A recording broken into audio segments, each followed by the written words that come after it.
voy a hablar en esta oportunidad sobre... estamos grabando la... Sepan todos que vamos a grabar... eso es un buen dato, antes de presentar la Carla. Sepan a todos que vamos a grabar las presentaciones porque la idea es poder tener por ahí adelante un reservorio de esto a partir de la página de las BIM y que pueda también esto estar ahí. Así que estos encuentros van a ser grabados.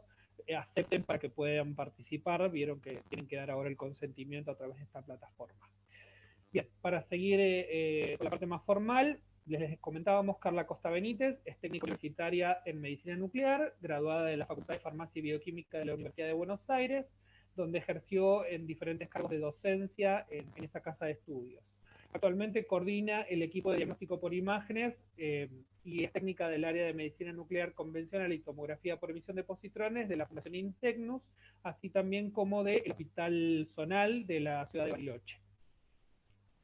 La hemos exportado a otra provincia. Carla en esta oportunidad nos va a hablar sobre la nueva modalidad en diagnóstico por imágenes, resonancia magnética, y la pregunta es si esto va a reemplazar el PET-CT. Esa parte es la que vamos a estar charlando un poco con Carla. Para darle paso a Carlita, le queríamos decir a la gente que si quiere ir haciendo preguntas en el chat, vamos a estar bien, escriban directamente en el chat, para que después al final podamos hacer las preguntas pertinentes, a ver qué podemos aprender de lo que Carla nos va contando. ¿Sí? Bienvenidos a todos los países, bienvenidos a todas las áreas. Tenemos representantes de muchos países, no vamos a ponernos con eso ahora, pero sí, para no tardar más y no demorar esto, por favor escriban en el chat lo que necesiten. Y nada, Carly, todo tuyo, adelante. Bueno, buenas tardes a todos y a todas. Eh, Hoy voy a hablar un poquito de lo que es esta nueva modalidad en diagnóstico por imagen, específicamente en medicina nuclear, que es PET-resonancia. Así que ahora voy a compartir la pantalla de la presentación.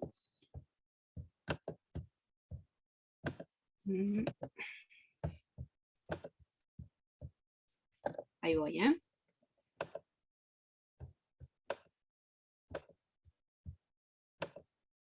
Ahí estamos.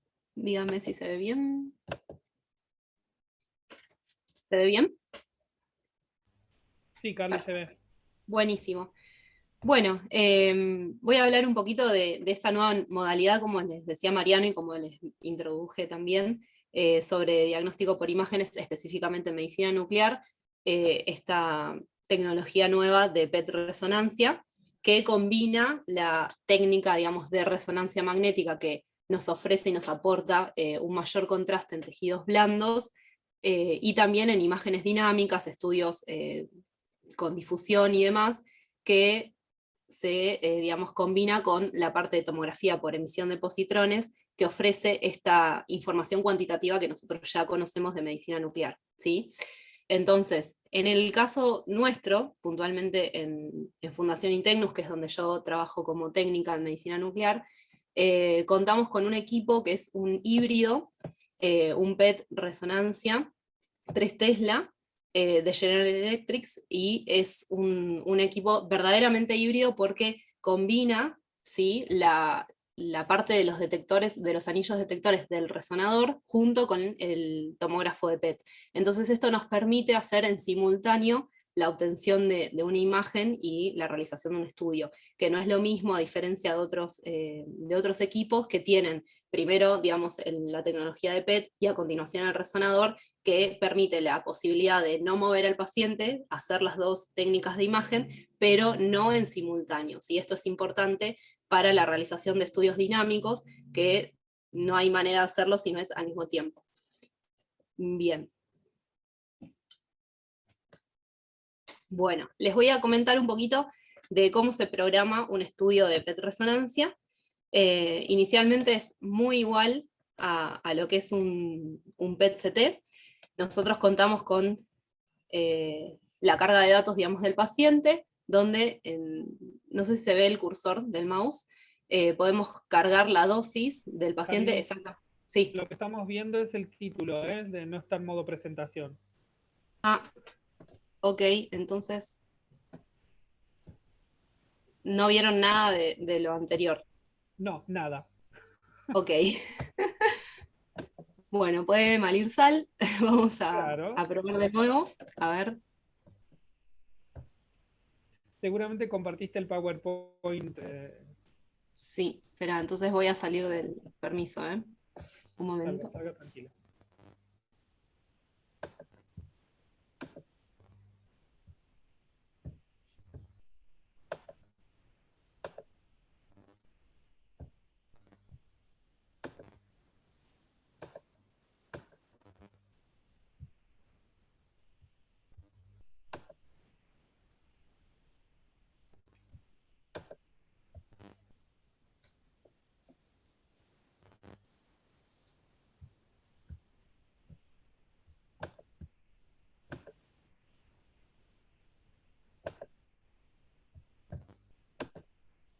Bueno, ahí se ve otra imagen. Esperamos. Sí, ahí se ve otra imagen. Perfecto. A ver si puedo avanzar. Sí. Bueno, vamos a hacerlo un poquito más rudimentario. Ahí está. Bueno, esta es la imagen que representa el equipo que les mencioné recién, el PET Resonancia, que es un híbrido, como mencioné recién.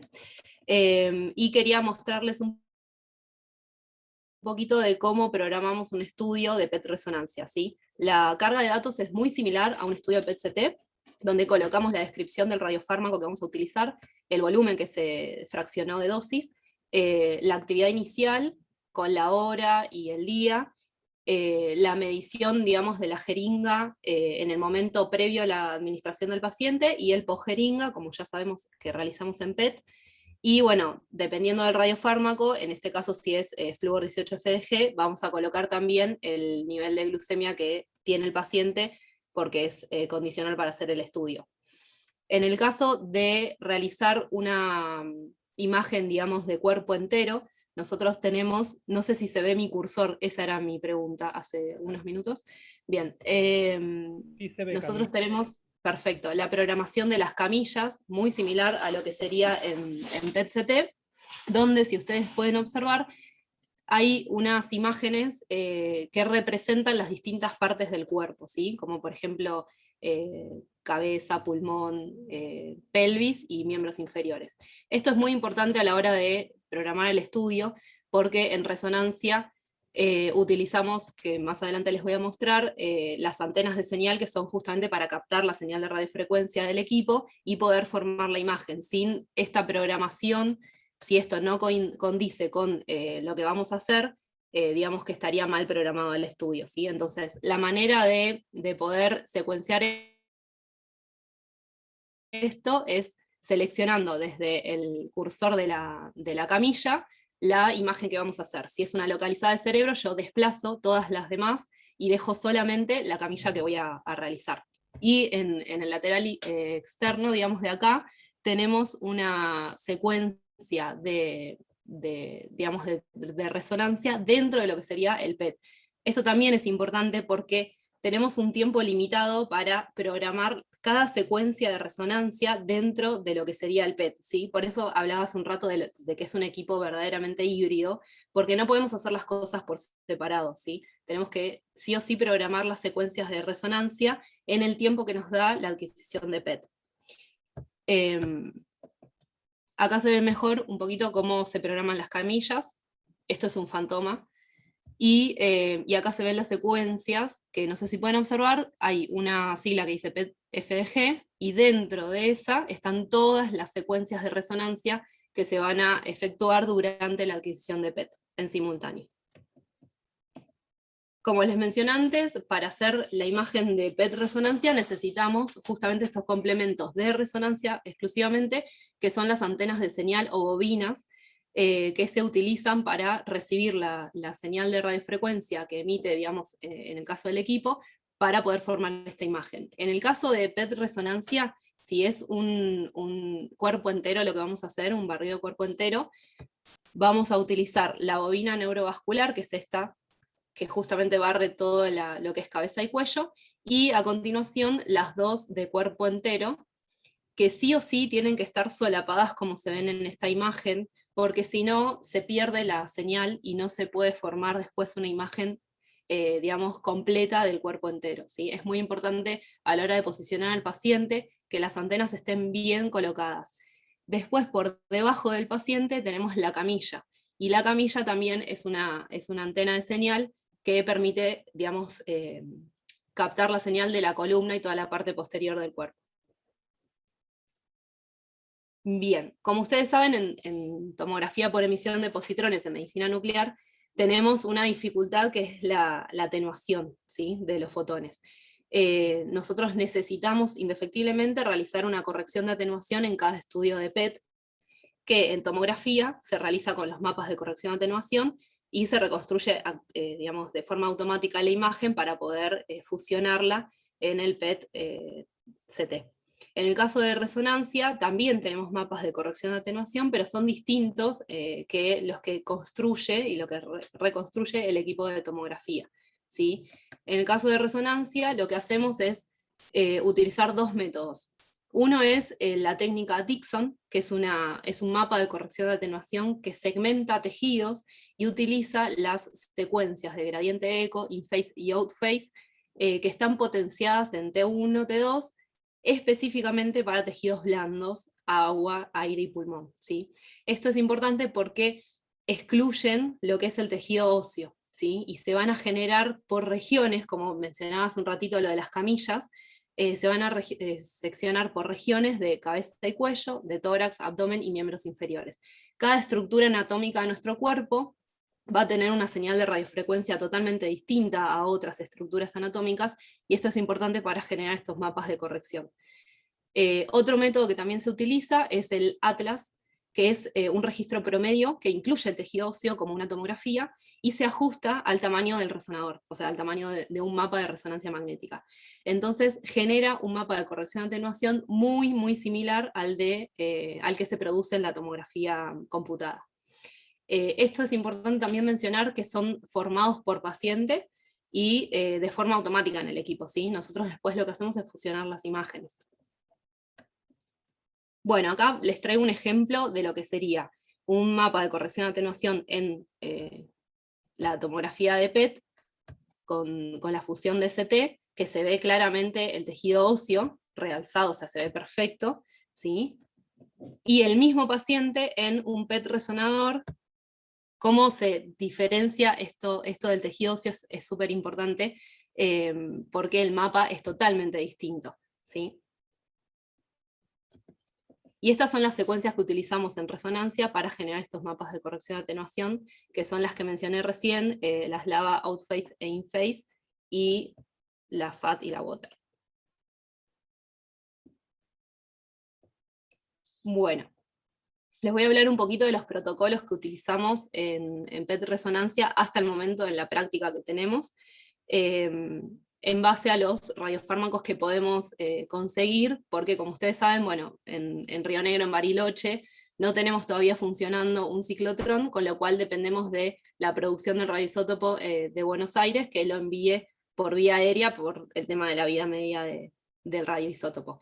Entonces, en el caso puntual nuestro, lo que estamos haciendo es trabajar con radiofármacos que contienen como radioisótopo el flúor 18, y bueno, por excelencia, el principal radiofármaco que utilizamos es el flúor 18 FDG, que tenemos dos protocolos distintos para realizar. Uno es el de barrido de cuerpo entero.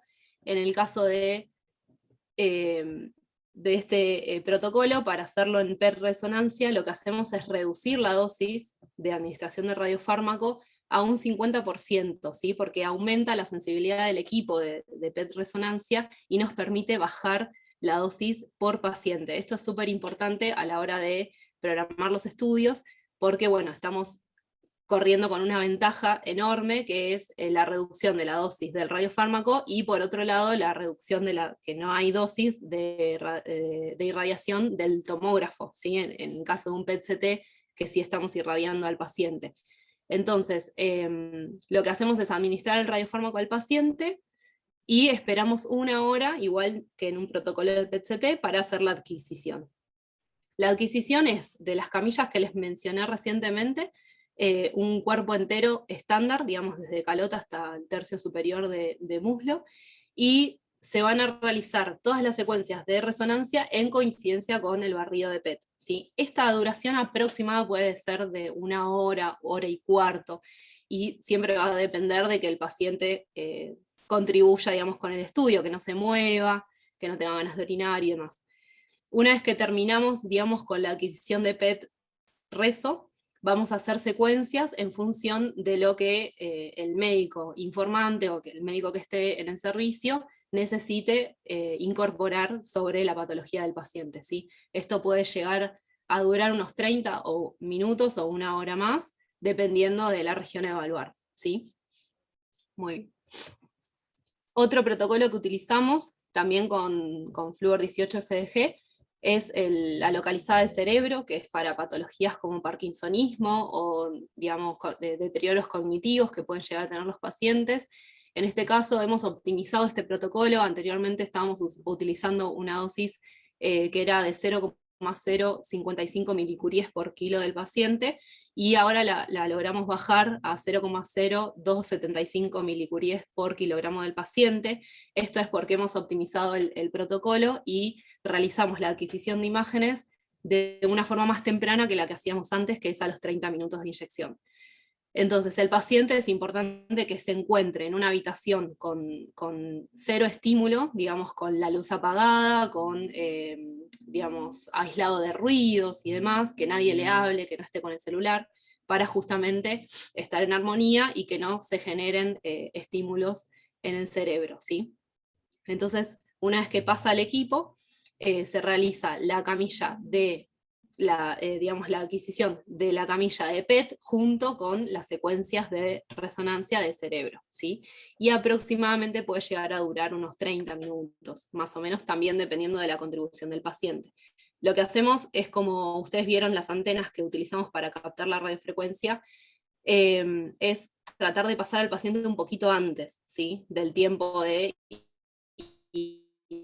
inicio de la imagen, porque si no, cuando largamos el estudio, capaz si el paciente tiene poca movilidad, que generalmente estos pacientes tienen poca movilidad o no comprenden bien a la hora de iniciar el estudio, tenemos que contar con un tiempo mayor de posicionamiento del paciente, y esto es re importante para respetar la distribución del radiofármaco.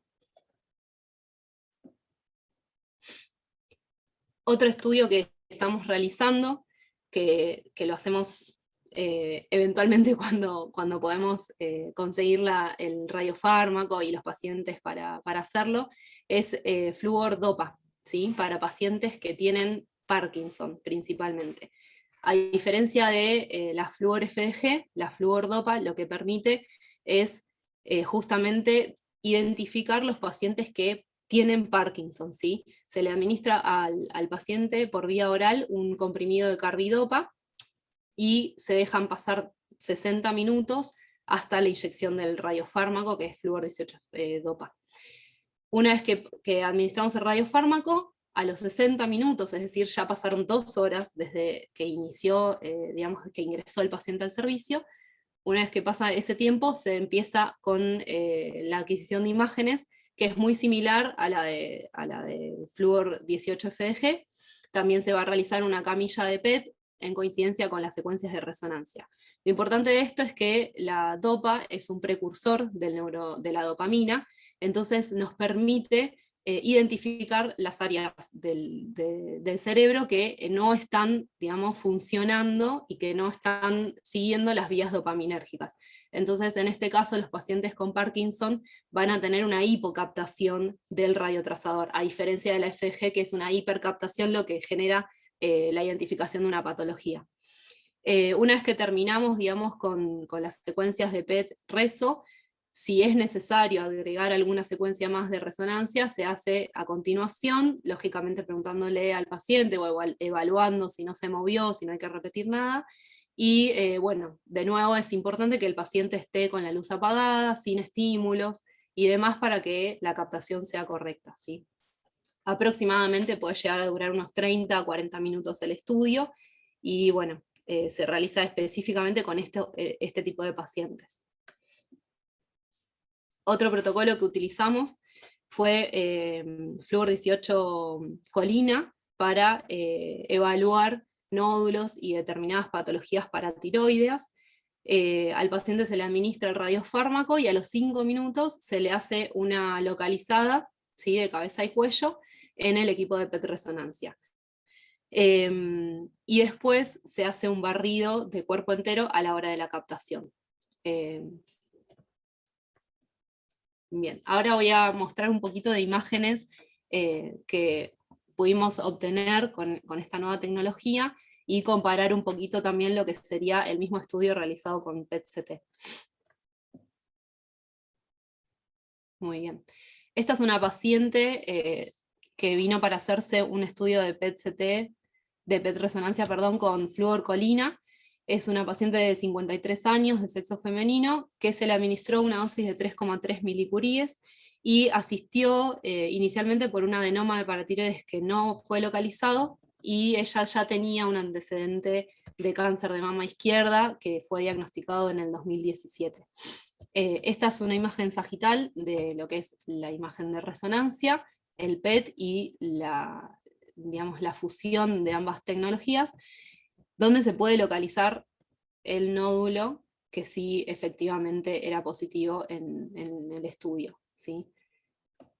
Y acá les muestro la misma paciente en los dos equipos. Adquiría la imagen en un PET resonancia y en un PET-CT. Se puede evaluar y se puede identificar muy, muy bien la diferencia de la distribución del radiofármaco en las dos imágenes y el marco anatómico que nos aporta, digamos, la resonancia versus el tomógrafo, ¿sí? Esta justo es la misma paciente que pudimos hacerla en los dos equipos, con lo cual es el ejemplo, digamos, más lindo que tenemos. Bien, este es otro paciente que también hizo un cuerpo entero, digamos, de PET resonancia con FDG. Se le administró una dosis de 2,67, súper bajita. Un paciente que tenía carcinoma de colon, que fue operado también en 2017, y les estaban evaluando una restadificación. Y bueno, acá se puede ver, digamos, el PET con las imágenes de resonancia y la fusión que nos arroja bien evidente que efectivamente tiene una hipercaptación. Muy bien.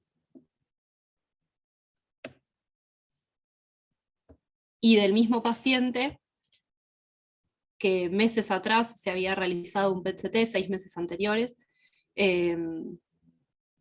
tenemos acá una imagen de tomografía combinada con PET, con el mismo radiotrazador, y una imagen de resonancia combinada con PET con el mismo trazador. Entonces se pueden ver bien las estructuras de partes blandas, cómo realzan en una imagen de resonancia, y en la fusión cómo nos permite identificar las estructuras que pueden ser hipercaptantes, a diferencia del ACT, que para estructuras como óseas es muy predominante, pero para las estructuras de partes blandas no lo es tanto, ¿sí? Y también les hago la comparación para un paciente promedio de 70 kilos, la diferencia de dosis que se administra, dándole el aporte, digamos, de la radiación ionizante del tomógrafo, ¿sí? Que eso también es importante destacar. Bueno, este es un estudio de localizada del cerebro de PET resonancia con FDG, ¿sí? Se puede ver la distribución del radiofármaco que capta muy bien en el cerebro. A este paciente de 69 años se le administró 1,3 milicuríes, ¿sí?, de FDG, y asistió inicialmente por la posibilidad de tener un parkinsonismo atípico. El paciente tenía temblores, ataxia y demás, y bueno, querían descartar efectivamente si tenía algún tipo de parkinsonismo, que no es lo mismo que el Parkinson, y en este estudio se evidencia una asimetría hipercaptante del radiotrazador que se ve muy bien en ambos planos, ¿sí? Este es otro paciente de 72 años al que se le administró una dosis de 1,6 milicuríes de flúor 18-FDG. El paciente asistió también por ataxia, por una posible diagnóstico de parkinsonismo atípico, y se puede observar de la distribución del radiofármaco una leve asimetría aquí, que es mucho más hipercaptante del lado derecho, ¿sí? Bien, este es otro trazador que también se utiliza en cerebro, como les mencioné antes, que es el flúor-dopa. Y me parece importante destacar en estos dos, la imagen anterior de flúor FG, cómo se distribuye en todo el tejido del cerebro, y flúor dopa, cómo se localiza específicamente en determinada región. ¿Sí? A este paciente se le administró por protocolo 5,3 milicuríes, más o menos son las dosis que manejamos para la flúor dopa, 5 milicuríes por paciente. Es un paciente de sexo femenino de 54 años que asistió por trastornos cognitivos y antecedentes de parkinsonismo. Acá lo que se puede mostrar es dónde se acumula la dopa, que es el precursor, como les dije antes, de la dopamina, que está alterado en enfermedades como el Parkinson, ¿sí? Y a diferencia de la FDG, la fluordopa, donde se hipocapta, por decirlo de alguna forma, es lo patológico. Es decir, que si hay mucha acumulación del radiofármaco, es que fisiológicamente el tejido está bien, ¿sí? En cambio, en la FDG, donde tenemos hipercaptación, estamos hablando de que no es normal, digamos, que es patológico, ¿sí? Muy bien. Y este es otro estudio también realizado, no, a ver, es el mismo paciente, realizado con dopa, que se puede evidenciar acá, en este corte se ve perfecto la hipocaptación, ¿sí? Del lado izquierdo, versus la del derecho, que está, digamos, viablemente correcto. Muy bien. Este sí, es otro paciente que también asistió por antecedentes de parkinsonismo, un paciente muy joven de 43 años, se le administró 5 milicuries de fluordopa, y se puede ver una distribución bastante suavizada del radiofármaco, si no tiene focos hipercaptantes, en este plano tampoco, en este corte podemos ver también una distribución bastante homogénea. Y bueno, el resultado del estudio fue que tenía escaso compromiso bilateral de la vía nigroestriada. Bueno, en base a las imágenes que les pude mostrar y a las adquisiciones de estudios y a las ventajas y desventajas de PET versus PET resonancia versus PET-CT, quería, digamos, repasar un poquito esto para abrir, digamos, las dudas y demás. Como les mencioné, una de las desventajas de realizar el estudio en PET resonancia es esto de las antenas que tenemos que utilizar, las antenas de señal o bobinas, para captar la señal de radiofrecuencia, ¿sí? ¿Por qué es una desventaja? Porque el paciente está muy incómodo y tenemos que contar con un poquito más de tiempo para posicionarlo, sobre todo si es una imagen de cuerpo entero, ¿sí? En el caso de una localizada de cerebro, por ahí es mucho más simple y más rápido, pero en la de cuerpo entero es un poquito más engorroso, sobre todo con los pacientes que son añosos. También es importante saber que, como estamos hablando de un campo magnético, hay prótesis o implantes metálicos que están contraindicados. Esto es súper importante a la hora de programar el estudio con el paciente para poder prevenir una posible, digamos, cancelación a último momento, sobre todo por la logística que lleva traer el radiofármaco de otra ciudad y demás, y además también por el mismo paciente, así que esto es uno de los puntos más importantes a la hora de asignar el turno al paciente, saber si tiene alguna prótesis y si en caso de que la tenga, que sea compatible con el campo magnético del resonador. Otra limitancia también puede llegar a ser el tema de los pacientes que son claustrofóbicos.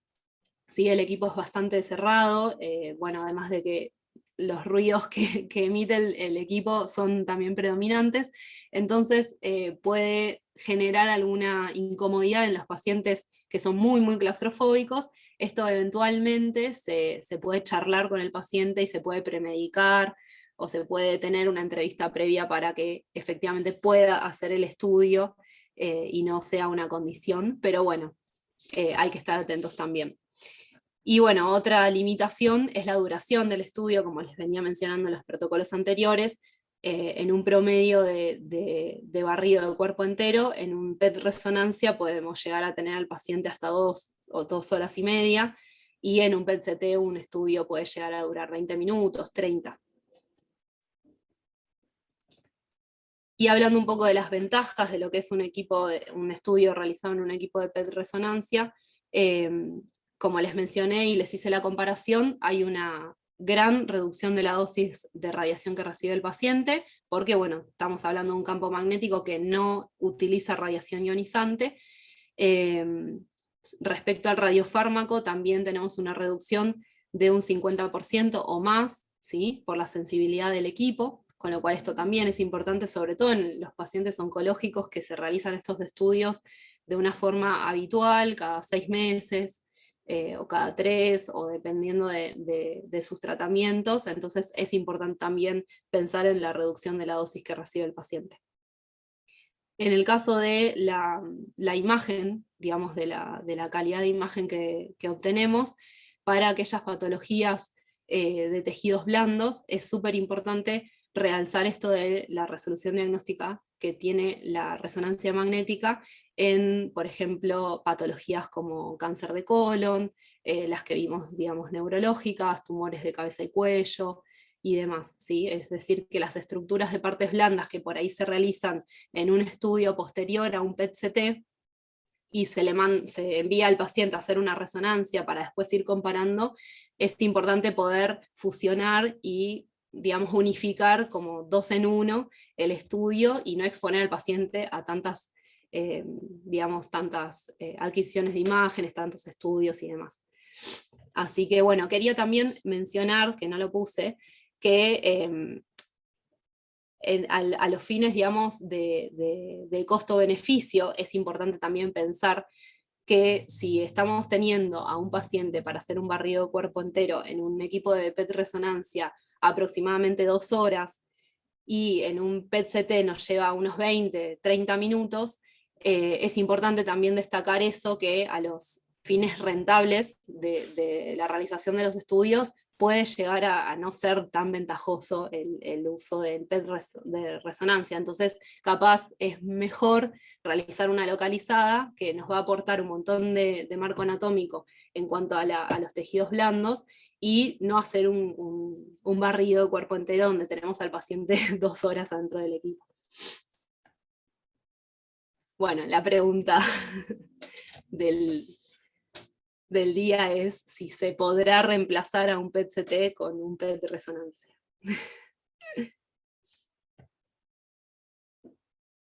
Bueno, muchas gracias.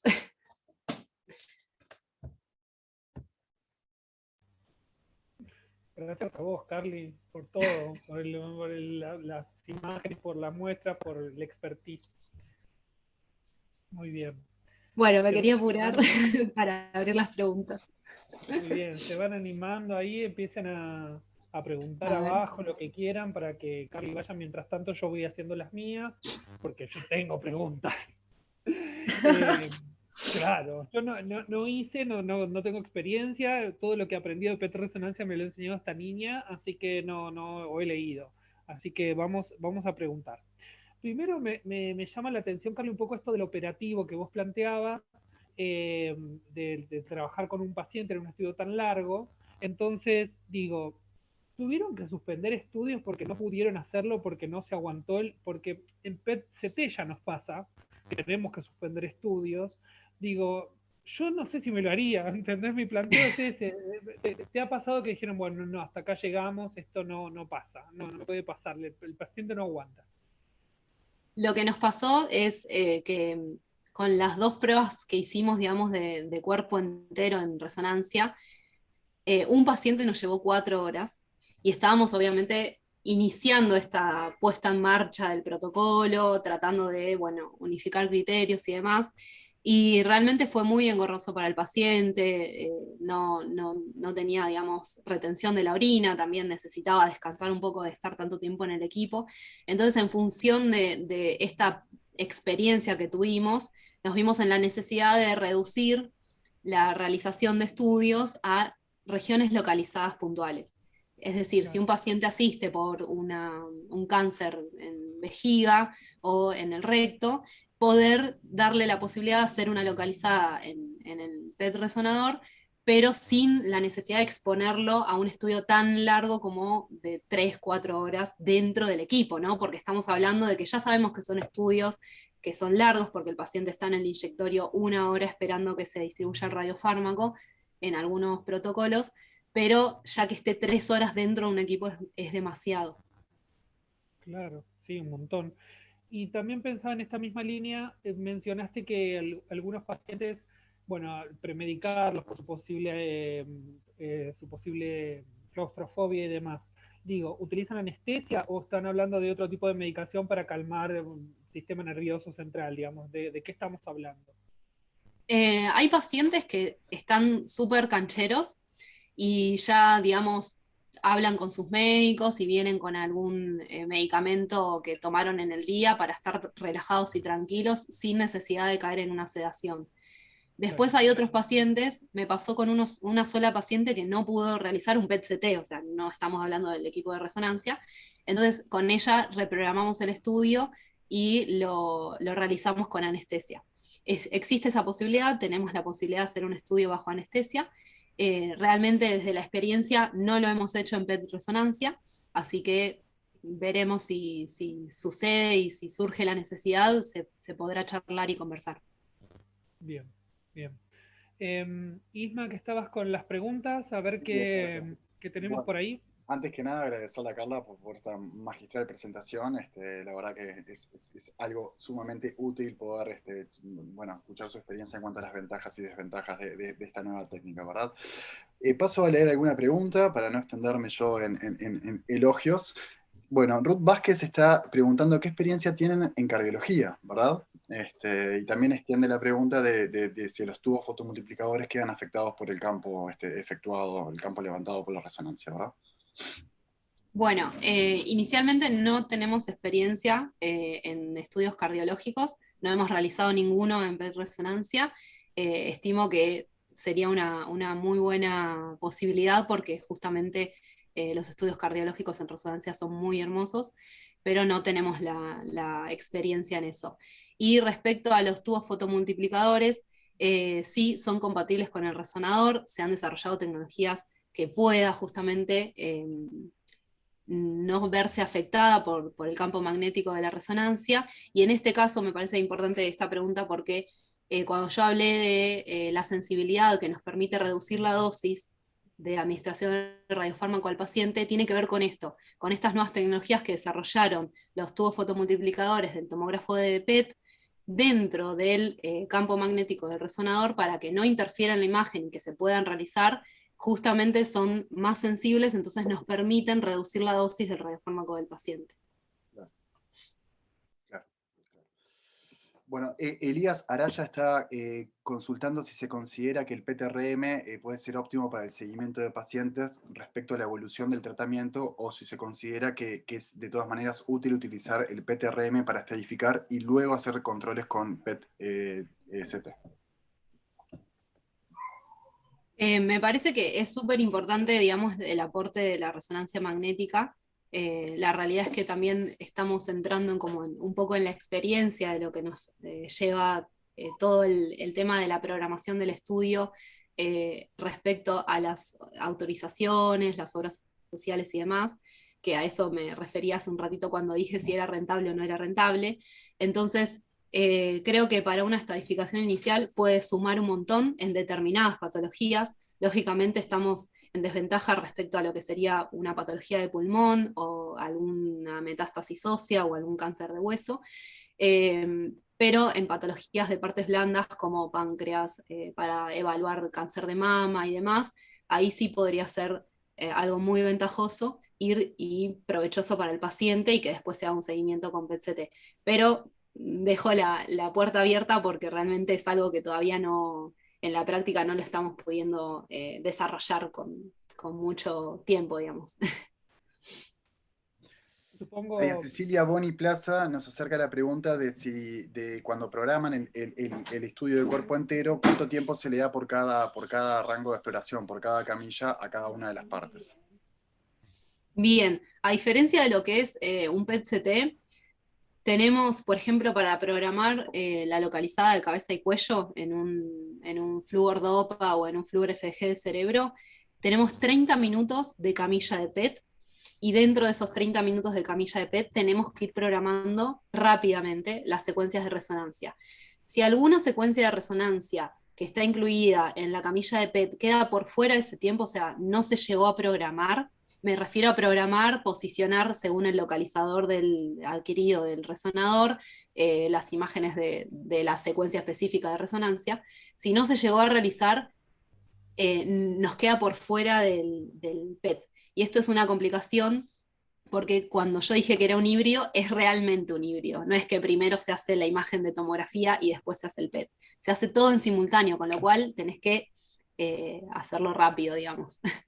Y por camilla, sinceramente no me acuerdo el tiempo por camilla específico para un cuerpo entero, pero el estudio programado en total duraba aproximadamente 1 hora, así que estimo que, bueno, desde calota hasta tercio superior de muslo, ese es el tiempo. Claro, claro. Ella particularmente lo vinculaba justamente, y lo acabas de responder Al muy bien, PET-CT. Carla. Sí, no, lo vinculaba al decaimiento radioactivo del radioisótopo emisor, ¿verdad? Sobre todo cuando trabajabas con, bueno, con trazadores, tú explicaste la disponibilidad de los trazadores ustedes en Bariloche por la lejanía, ¿verdad? Pero si trabajan con otro tipo de isótopos de vida media más corta, pero bueno, lo estás respondiendo porque se está adquiriendo de manera simultánea y evitan así el decaimiento radioactivo entre una secuencia y la otra. Exacto. Maximiliano del Comité de Tecnólogos, el delegado por Argentina, levantó la mano, así que le pasamos para hacer un poco más interactivo, le cedemos la palabra. Gracias, Ismael. Bueno, felicitaciones, Carlita, una Gracias. charla muy linda. Mi pregunta va hacia, ¿hay algún tipo de patología que se solicite más por resonancia que no sea la de cerebro, quizás, que estimo que debe ser por ahí? ¿Hay alguna que digas, y es más pedida por esta patología, un PET-RM? Sí, específicamente los que son tumores como cáncer para cáncer de recto, vejiga y ¿qué más hicimos? Alguno de páncreas y demás, pero y la localizada de paratiroides, sí, para un adenoma. Pero más que eso, en la práctica no tuvimos. Pero sí de recto es muy pedido porque de hecho la resonancia específicamente para eso es muy buena. ¿Y de próstata no les piden? No hemos hecho, no nos pidieron específicamente PET resonancia, no, manda mucho para PET-CT con colina y no. La realidad es que en la práctica no sé cómo se podría mantener a un paciente tanto tiempo, un paciente con las características Ah, no. de cáncer de próstata dentro del equipo, creo que sería un poquito complicado. Se entiende. Y son dados, supongo. Supongo que Claro, son dados a partir de eso. Sí, sí. Y también sonda la o papagayo complicación. directamente. Sí, sí, Claro. papagayos, onda. Algo que me estoy acordando ahora que está bueno destacar es que me pasó de hacer un cerebro, creo que fue dinámico, o sea, tuve que inyectar al paciente bajo cámara, es decir, dentro del equipo de resonancia, y lo que tenemos, gracias a los chicos, a los físicos que son unos genios, son unos portajeringas que son compatibles con el campo magnético de resonancia. Entonces yo entré con la jeringa blindada y pude administrar al paciente la dosis de radiofármaco dentro del resonador, que eso también es una posible limitación a la hora de hacer un estudio dinámico, ¿no? ¿Y de qué material es, Carlita? No me acuerdo. De tungsteno es. Creo que ¿Tungsteno? sí, Sí, es de sí, tungsteno. me parece que Sí, sí. los que se usan en resonancia son de tungsteno. Ah, mira. Bueno, Yo, respecto de la pregunta de Maxi de patología, lo que yo leí, no tengo experiencia, lo repito, pero lo que sí leí respecto es mucho patología ginecológica, al menos es lo que afuera se usa mucho, que es la otra ventaja, como decía Carla, lo que es colon, recto y, bueno, recto, mejor dicho, y vejiga, mucho patología ginecológica porque en rezo es lo que va, digamos. Sí, de Esa hecho en la patología. experiencia de resonancia, lo que veo, digamos, en el servicio puro de resonancia, es justamente de todo ese tipo de patologías, mama también. Y, Sí, claro, y bueno, hasta el momento no nos han pedido ningún PET de resonancia de eso puntualmente, pero esperemos que sí. claro. Así nos contás más cosas. Sí. Consultaban también específicamente en cuanto a la patología de recto, que les intrigaba mucho saber el protocolo empleado en el servicio. Si tenés la facilidad de poder describirlo brevemente? Con el radiofármaco de Flúor 18-FDG. El protocolo es exactamente el mismo porque nosotros administramos el radiofármaco, obviamente midiendo y haciendo todo el procedimiento y la preparación del paciente previa, que es la medición de la glucemia, pesarlo y medirlo para poder administrar la dosis correcta, disminuyéndola en el caso de PET resonancia. Esperamos una hora que se distribuya el radiofármaco en el paciente y lo ingresamos al equipo para hacer el estudio, ¿sí? Eso es exactamente igual que en un PET-CT. Lo que se varía, lo que cambia, son el tiempo de adquisición del estudio. Okay. Algo que se me ocurrió ahora que no sé, ¿usan contraste oral, Carly, de algún tipo, como en PET-CT? No. Lo que sí usamos es gadolinio si es necesario administrar contraste endovenoso. No. Bien. Ahí creo que preguntaron algo de contraste, porque me parece un poquito. Aprovechemos. Sí, no, en resonancia, contraste oral, no hemos utilizado. Pero sí gadolinio. Y si se tiene que administrar el contraste endovenoso gadolinio, se realiza después de la adquisición de la camilla de PET con las secuencias de PET, digamos, dentro de lo que se hace el PET resonancia, y a continuación se le administra el contraste endovenoso de gadolinio con las secuencias que pida el médico que necesita, porque a veces no hace falta agregar ninguna secuencia. ¿Sí? Claro. Sobre todo porque es muy nefrotóxico también, ¿no? Pensar que el gadolinio es súper contaminante del riñón. Más el yodo, ¿no? El Sí, yodo en romo, pero... Sí, el gadolinio tiene no me acuerdo el nombre de la patología, que, bueno, tienen diferentes, la injuria nefrotóxica del gadolinio es menos frecuente, pero es más aguda, quiero decir, es mucho más grave cuando sucede. No me acuerdo el nombre de la patología, si alguien se lo acuerda, porfa escríbanlo, no me sale ahora cómo se dice. Claro, en cuanto a frecuencia, es mucho más frecuente las reacciones alérgicas al yodo del contraste endovenoso de tomo. Pero sí es cierto que cuando surge, Sí. no tengo tanta experiencia con reacciones que hayan tenido pacientes en resonancia. Más que alguna molestia como náuseas o alguna urticaria, pero más que eso no. Claro. Bueno, eso yo no lo vi en la práctica de chusmeos, o lo veo más con los animalitos, que es con otra cosa que hago. Pero sí, Ahí va. está descrita la injuria nefrotóxica, que no me puedo acordar el nombre ahora de la patología.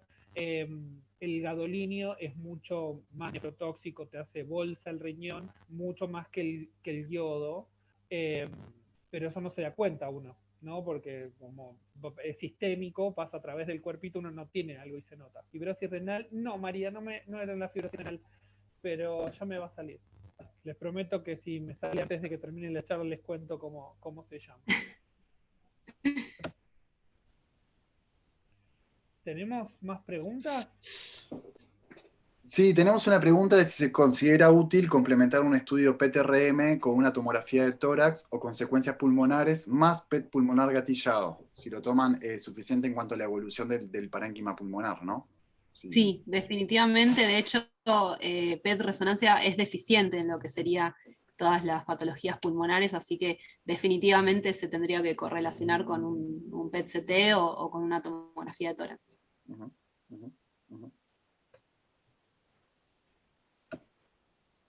Lo bueno es sí, el gatillado también está bueno porque cuando hacemos un PET reso lo podemos gatillar.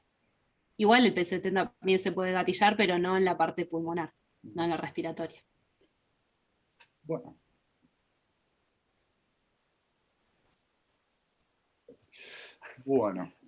Hay muchos colegas que están mandando el nombre, gracias, en la fibrosis nefrogénica sistémica. A los que mandaron por privado, gracias Pablo, pero no pasaba nada, podía decirlo público, no me acordaba.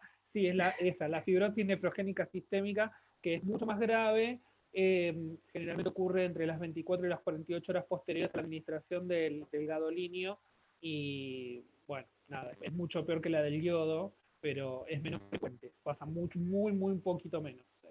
Ahí está, gracias a todos los que pusieron, que no me podía acordar el nombre.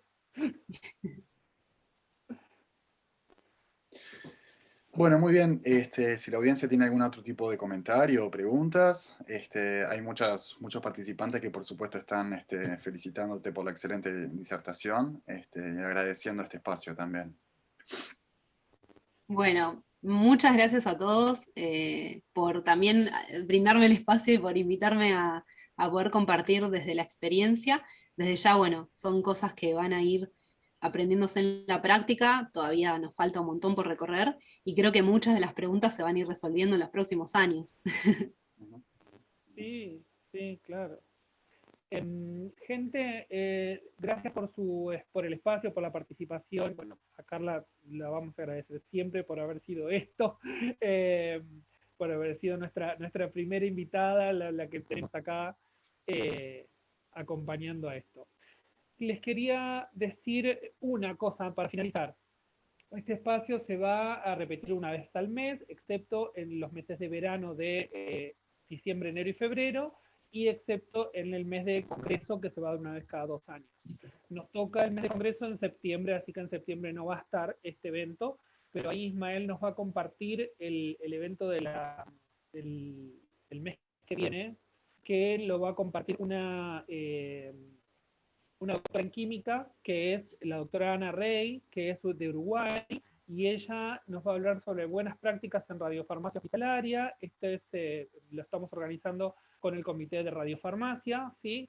Así que ella va a hablar sobre las recomendaciones internacionales y los requisitos Quantum que hay para las buenas prácticas de radiofarmacia hospitalaria. Es decir, la radiofarmacia que tenemos en nuestros servicios, ¿sí? No estamos hablando de producciones de laboratorio ni nada por el estilo, sino básicamente lo que hacemos en nuestros servicios de medicina nuclear y de PET dentro de las instalaciones de medicina nuclear. Así que eso va a ser el 18 de agosto a las 19 horas hora de Uruguay, que para que sepan es la misma hora de Argentina. Uruguay y Argentina manejan el mismo uso horario.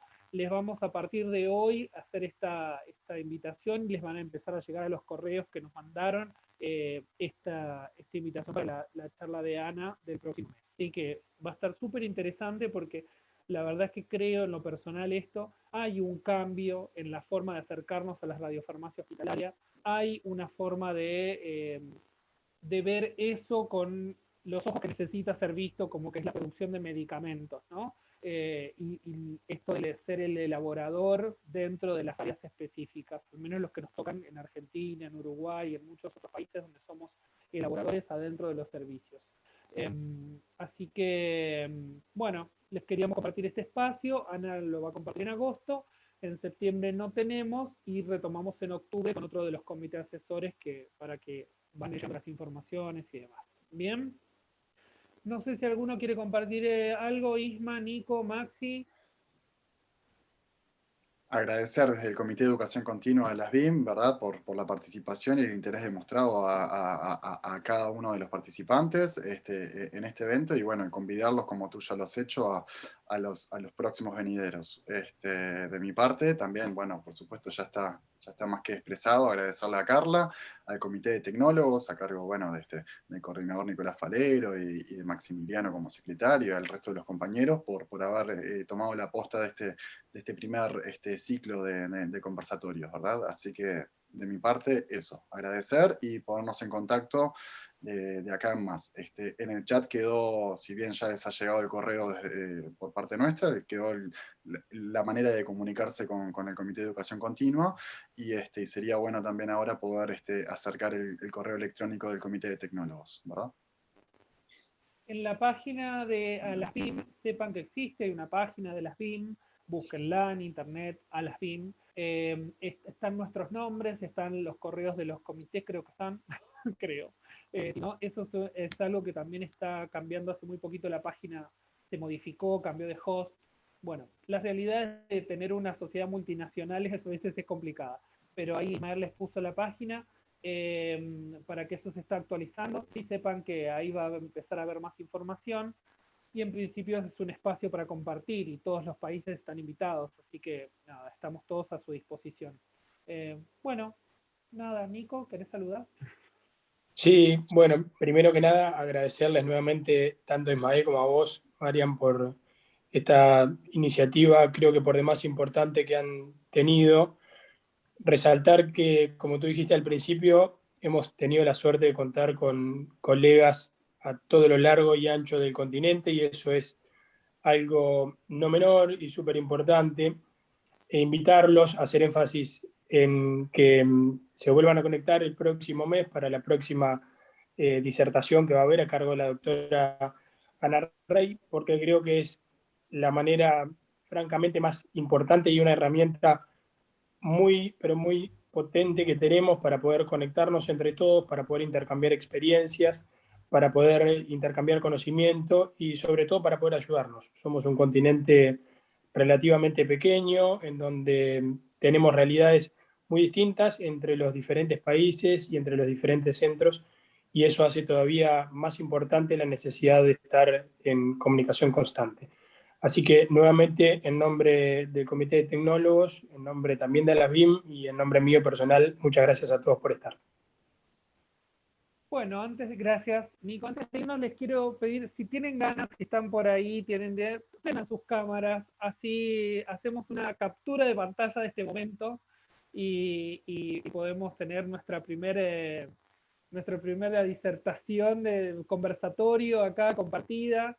El que se anime, prenda su camarita. Ay, Cecilia, ahí empezamos a ver gente.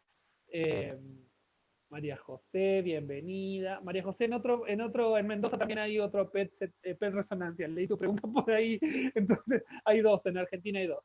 Eh, eh, todos los que quieran, vamos, prendan sus camaritas, así hacemos la primera. Enfóquense, se arreglan los pelos, yo no tengo, por eso no me los arreglo. Ahí va. Así hacemos una fotito para compartir este momento y dejarlo inmortalizado. Por algo sos el RRPP de la LASBIM, querido. Mira, eso dicen, eso dicen. No lo divulgues, no lo divulgues. Pablo, te fuiste, pon esa cámara, Pablo Albeiro, que te conozco y si no te escribo por privado. Ahí está, ¿qué hace Pablito? Tenemos gente de Panamá que se nos está haciendo la viva y nos prende la cámara, aunque esté viajando, Vianés. Bueno, ahora tengo que ver cómo se hace esto, que no lo sé hacer. No.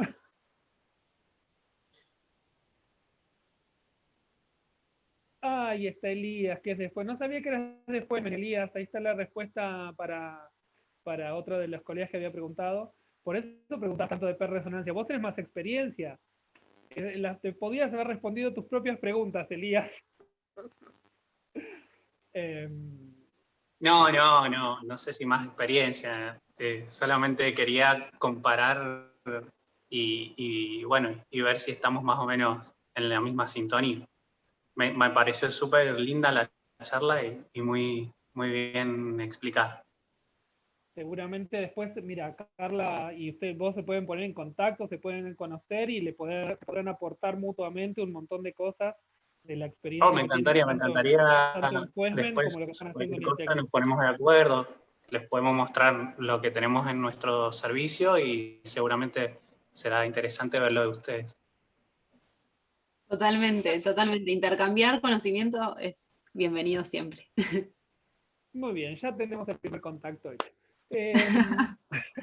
La primera. Si alguien sabe hacer la instantánea, hágala porque yo no sé hacer. Ya la capturamos, Mariano, y la compartimos también en el chat. Yo quiero sonreír, no quiero salir hablando. Bueno, vamos a hacer una cuenta regresiva entonces. A la cuenta de 1, a la cuenta de 2. Mariano, cuando sonría, sacamos la foto. 3. Bueno, muchas gracias a todos. Muy bien, muy bien. Gracias a todos. Nos vemos el mes que viene. Bienvenidos. Así que gracias por este espacio. Hasta pronto. Chao. Buenas tardes. Buenas noches. Chao, chao. Gracias, Carlita. Gracias a todos.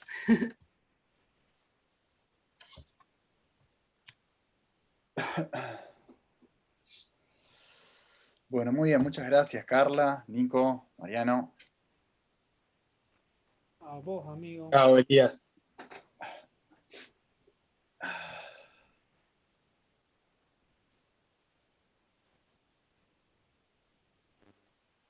Me escribe Mercedes por privado, Carla, que no podía poner la cámara, me dijo. No puedo poner la cámara, me pone Mercedes.